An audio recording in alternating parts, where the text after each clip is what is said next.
Hi, I'm John Michael Bailey. I'm with Wellspring Digital, and this is the Wellspring Digital Chat, where we go out and we kidnap marketing experts.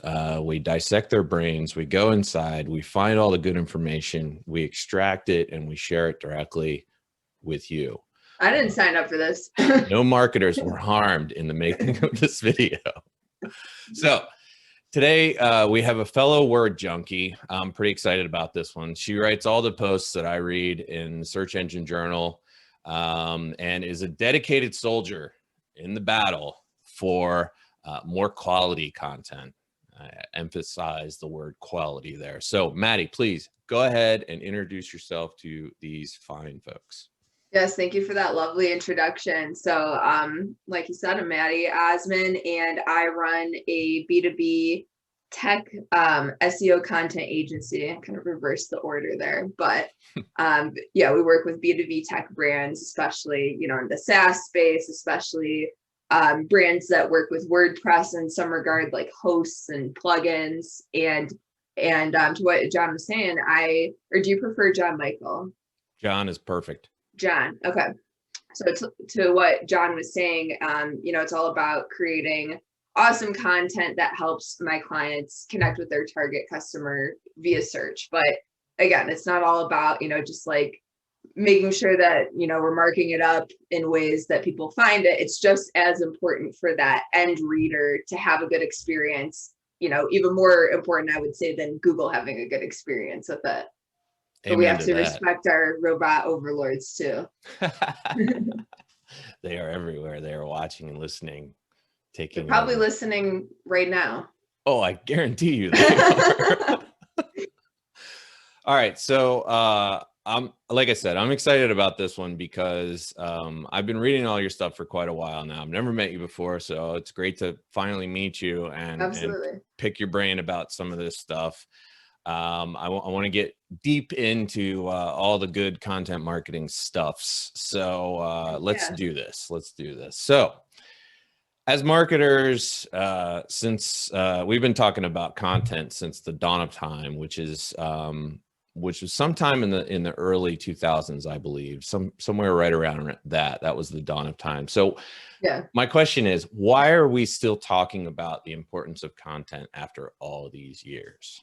Yeah, well, if we did want to take it back a little bit, like dawn of time, cave paintings, that's, I think, a way that Neanderthals made sense of their world, right? Or tried to pass knowledge on to future generations. And then, in between that dawn of time and the 2000s, I'm not actually sure the exact date or time range, but one of the first pieces of true content marketing was the Michelin restaurant guide, which now we know as, being kind of an authority on the top restaurants across the world, a good guide to use if you're trying to find, truly excellent cuisine and, people who really care about food and, the restaurant experience. And so it's like, it kind of has just evolved from that. And what's really cool to me is like, I think that the medium that I'm in right now, SEO content writing, is something that's going to change a lot, evolve a lot, and it will probably, I'm sure it will eventually, not be a thing at some point. Google will evolve, or maybe we won't use Google anymore. Any number of potential futures could happen. Anything is possible. Totally. But the good news is that the idea of like communicating with people, right, is something that has always been a thing. And, thankfully now we have written language to make it easier to communicate with people and to be more consistent in our communications. But it's just interesting to note that the essential skills that are a part of this field I'm in and, many other marketers, it's never going to go away. But actually, I've totally lost track of what the question was. What is the importance of content after all these? Why is content still important? Yeah. So I guess, it just kind of goes back to the idea that that's how we communicate with people. It's a medium with which we can spread ideas and get understanding. And I think like with a lot of the clients that I'm working with who are, more in that tech space where, developers are the ones who are writing the release notes and things like that. And it's like, well, how do we write an update for people about new features or the applications of our tool or something in a way that a customer who, isn't at that developer level, who isn't in the weeds with the production of it, so that they can understand. So I think that's the importance of content, is creating understanding between two different people, two different departments, two different, companies, whatever. So we talk about, creating all this content, writing all this content, and, most people get that content, scares the crap out of them. But, I like to write, but I have a horrible writing process that most writers would be like, dude, it's amazing you get anything done. But that's me, not you. So I was wondering if you could, for people who are kind of struggling with writing a little bit out there, can you describe your writing process and maybe some tips you'd give to a struggling content marketer? Sure. Yeah. One thing that's super top of mind is I just read this book. I'm trying to remember the author, Roy something, but it's called Help for Writers. He's like a professor at the, I'm going to say this wrong, the Poynter Institute in Chicago, or not in Chicago, sorry, in Florida.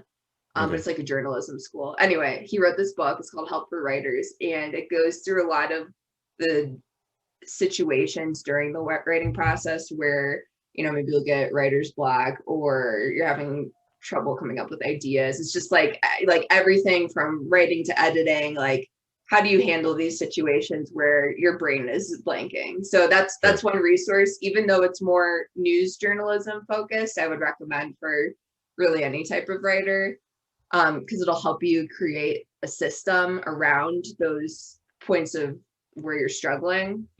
But as far as my process, I'm a huge advocate of doing different steps on different days, because it will make your writing better, because every day you get a new perspective. And the more time you give for like a concept or an idea to marinate, the more you're going to bring to writing about it, because your brain's just going to make more connections, or, you'll just notice stuff in the news that you're consuming regularly that's applicable and things like that. So my writing process and the writing process that people on my team use is actually, it starts with keyword research. So we don't do anything until we've done the keyword research to validate an idea, and also to basically come up with related topics. So the keyword research kind of helps to structure that initial outline and how to go about writing a topic in a way that would answer the questions that most people would have about it, or that, they just tend to have in general.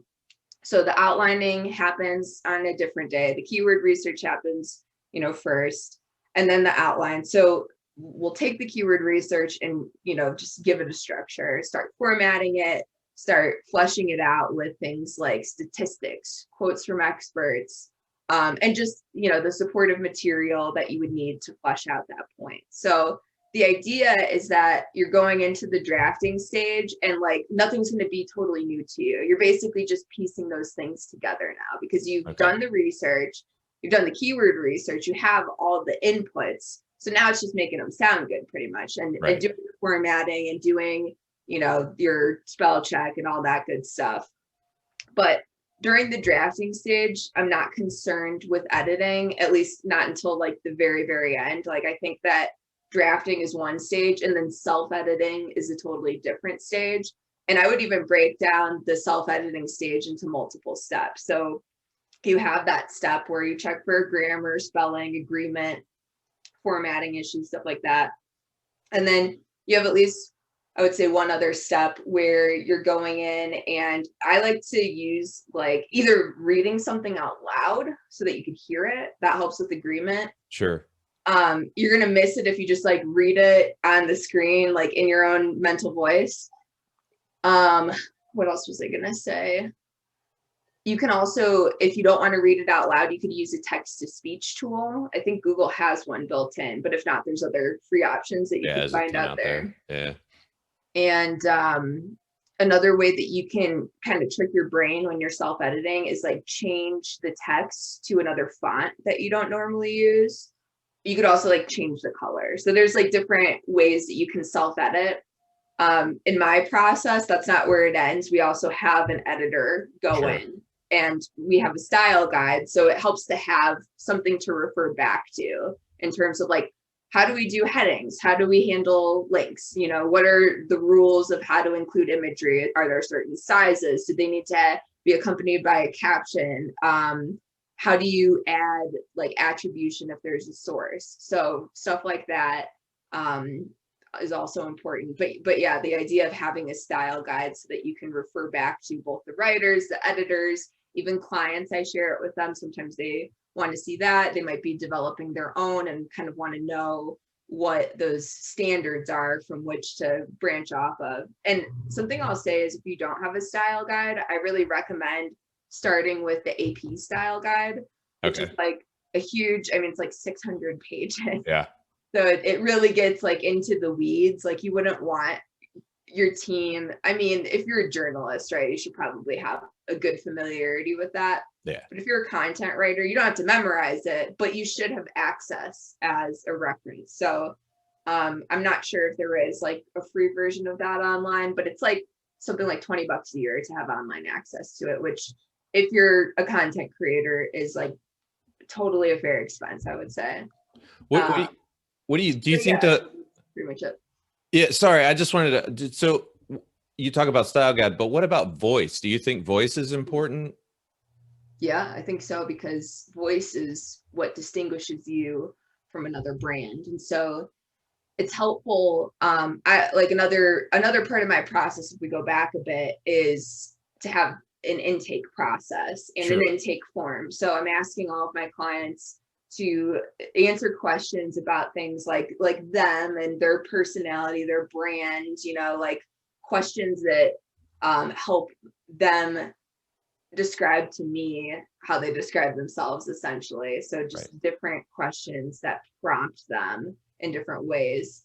And you know, I think every brand needs to share some level of information like that when they're working with really any type of marketer, right? Because we need to know things like about them. We need to know about their competition. We need to know more details about their audience. So any sort of like persona information they can send over is always useful. I also like to ask questions about things like what's worked in the past or what hasn't, you know, like where have you had those wins and where have things not gone as well? And things about like their social presence, like how does this fit into the big picture is also very important to know, because that helps to determine how to go about writing a piece of content and what the goal is and how you're going to try to convert people, whether that's, you know, just getting them to engage with the brand or getting them to buy from the brand, or maybe somewhere in between. So I want to talk a little bit then, as kind of an extension of that, about EAT, which is, I always screw this up, expertise. I always forget the first one. Yeah, expertise, authoritativeness, and trustworthiness. I don't know why Google has to make everything so complicated. And anyway, so Google has this thing called EAT. And Google has recently said that EAT content is crucial for YMYL websites, which is your money, your life. And I'll post a link to all that stuff. All those acronyms in here. But you know, you've said that you specialize in B2B tech content. So for those companies, you know, and maybe they're selling to like a manufacturer, or they're selling to some end user where it's really, you know, it's boring, jargon filled, you know, content is the norm. You know, does EAT still matter? I mean, how does EAT play into all of that type of content? Because those aren't really your money, your life type situations. Right. It's like your company's money and their longevity. They need a new acronym. Yeah, exactly. Which I guess it could affect you too, right? Because if your company runs out of money, then you're out of a job. So it is kind of your money, your life. It all bleeds out. Yeah. Yeah, exactly. Yeah.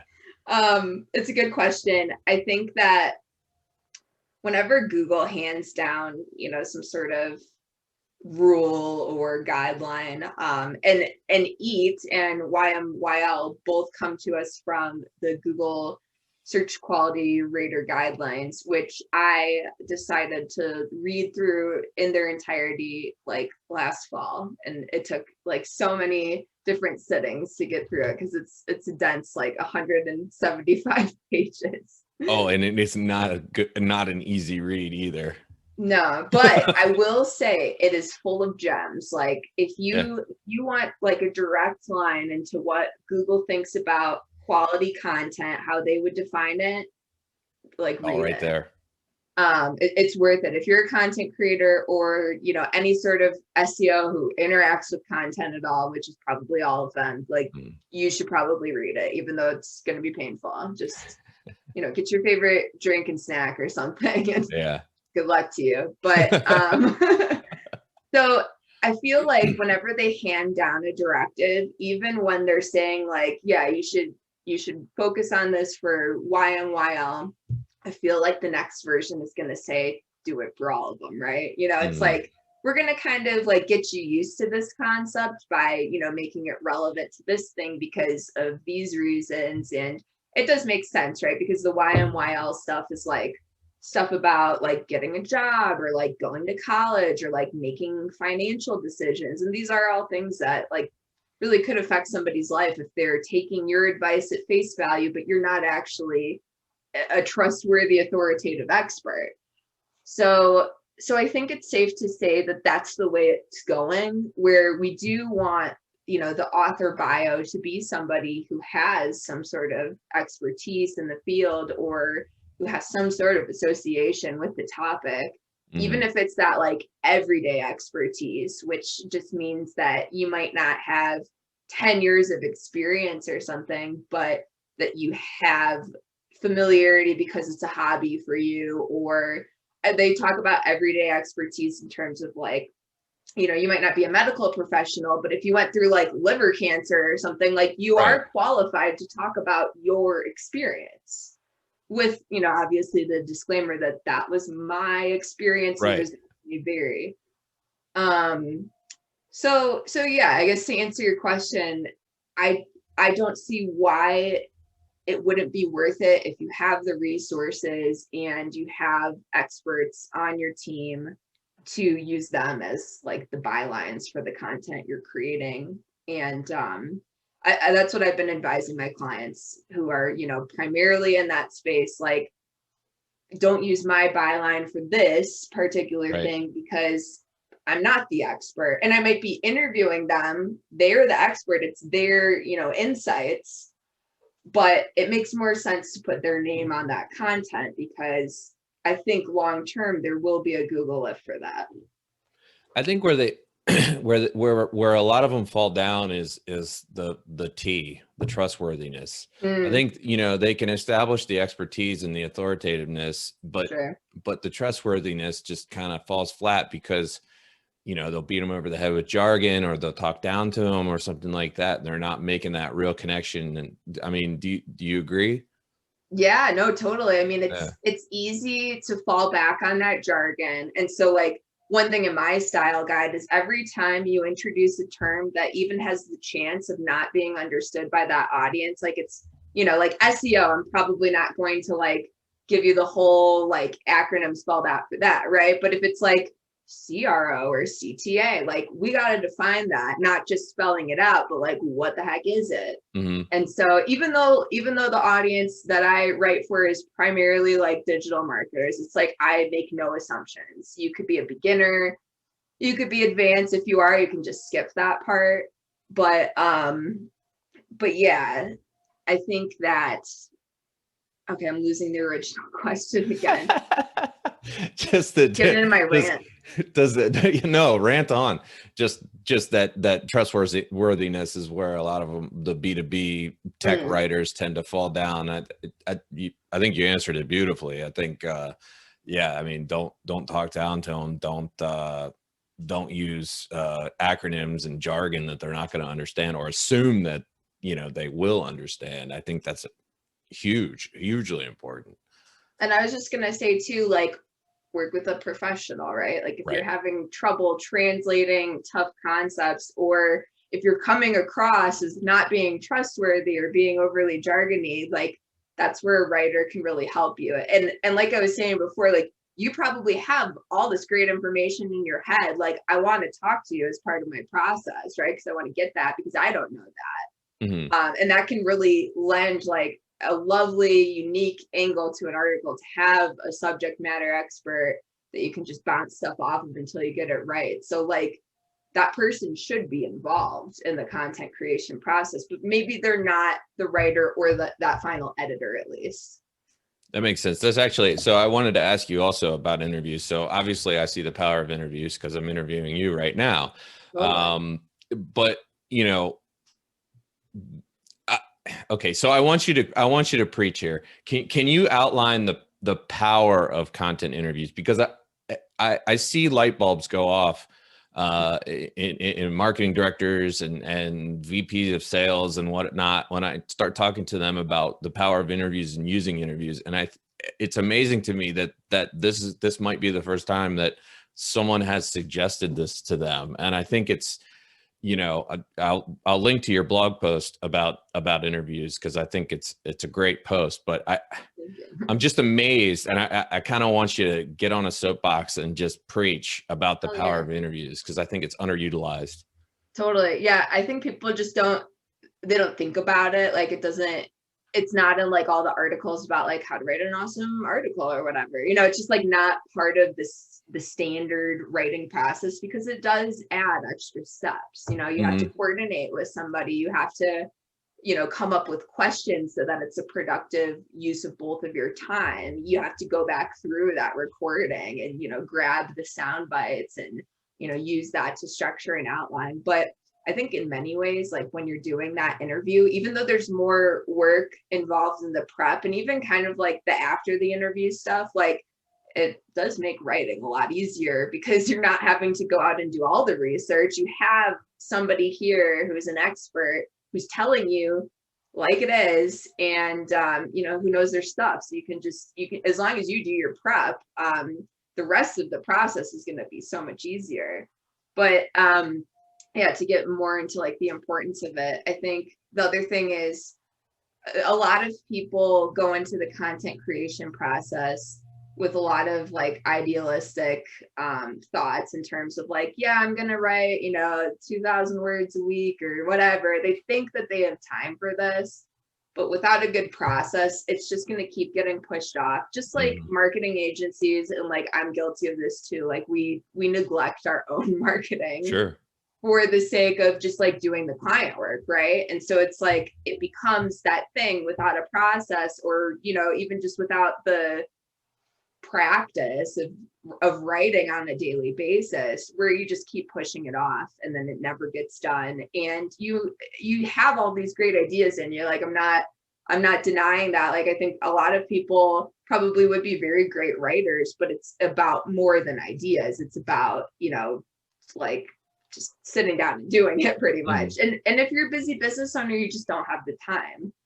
So yeah, I think that it is important to do those interviews. Another reason is because people keep talking about like copycat content, where you're going in, you're just trying to like edge out the people at the top of search. I think Brian Dean calls it like skyscraper content, right? Where like just make it a little bit better or something like that. And it's like, okay, but if we're all doing that, like how are any of us going to rank? And so by utilizing the opinions and facts and whatever from these interviews that you're doing with people, that's how you make it unique. Like that's the easiest way to add value to like a stale topic, in addition to all the other things that you're going to do to try to make it better than whatever's already ranking. Add an expert interview, and it's just a whole different thing. And you might find that when you do that interview, you want to take that content in even, you know, completely different direction than you thought, because that person gave you some unique insights that you're not going to find on Google, because they're not there, because the person didn't write it, you know, because they don't have time to write. But they do have time to probably get on a 20-minute call with you where you just run through your questions, maybe ask a couple that come up based on what that person is saying to you. And yeah, I mean, it's just like, besides interviews, you could also do stuff like working with Haro, which is Help a Reporter Out. Right. So for those of you who don't know what Haro is, they basically send out like 3 emails a day. It's organized by industry, and it's just journalists who are like, I need a source for this topic. And so that's kind of like a self-service way, like a quicker way to do it, where you can just respond to whichever ones make the most sense. And it's totally like a quantity game to some extent, because not every pitch that you send is going to get accepted, but that is a good, like, in the background way to get in other people's stories, to which helps you build backlinks. But you can also use it on your end too, to send out those queries and get other people's insights without having to schedule any interviews. So there's different ways you could go about it, but the reason is the same, which is to add a unique and hopefully expert, authoritative, you know, perspective to your work. I think it verifies the trustworthiness too, when you actually see it from a real person. It covers that T a lot better. You know, I mean, I'm lazy, so this is great. This interview is great for me because I'm going to get, you know, 4,000 to 7,000 words of you know, natural language content. Plus, you know, as I go through that, I'll definitely get some ideas for from new blog posts. So in essence, what I'm telling you is that I'm completely using you right now. So well, I mean, you know, it's like I get something out of it too, right? Absolutely. Like exposure to your audience. I get to share my expertise so that hopefully people see me as an expert. So we're using each other.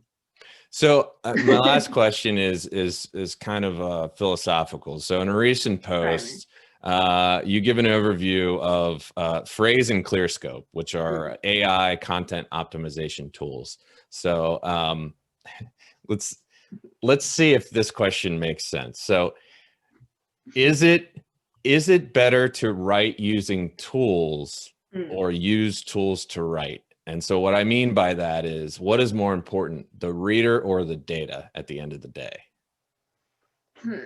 So one way I'm Deep interpreting Thoughts this by John Bailey is like, should you use an AI tool to generate text? Is that part of the question? To generate the topics for the text, to kind of dictate, you know, what you're going to write and how you're going to write it. I mean, you're still writing it, physically writing it, but you know, are the tools sort of driving, you know, your editorial process, or is it more important to kind of step back and say, okay, well, here's what the tools are saying, but let me also think about the reader and maybe disagree with the tools? Yeah, I mean, I think it's both, honestly. So it's like the data tells me where to start, and then you go and validate the data by like taking whatever keyword suggestions that you're getting from, you know, like your keyword research stage or whatever, and actually typing them into Google and seeing what comes up to understand, like, is this even the right keyword for the topic that like I'm talking about right now? Because even though it seems like it's related, like I've been guilty of this in the past too, like trying to make a keyword work where like it actually wasn't the right intent or the right fit. But I've since learned that that's just silly, because I want to reach a certain person, and I want to reach them at a certain point in their buyer's journey, in their search journey. And if I'm trying to like fit, you know, a square peg in a round hole, I'm not going to be able to accomplish those goals, even if like maybe I could rank for it, and maybe I could even rank at the top, and maybe I could get like a lot of traffic from it. But it's like, what does any of that mean if it's not the right person? Right. So yeah, I think I think those tools are really useful for giving you stuff to think about, but you still have to use your brain to validate the data. And you have to use kind of what's out there to see, like, is this, are we even like on the same page in terms of what the customer or the searcher or whatever wants by using this term?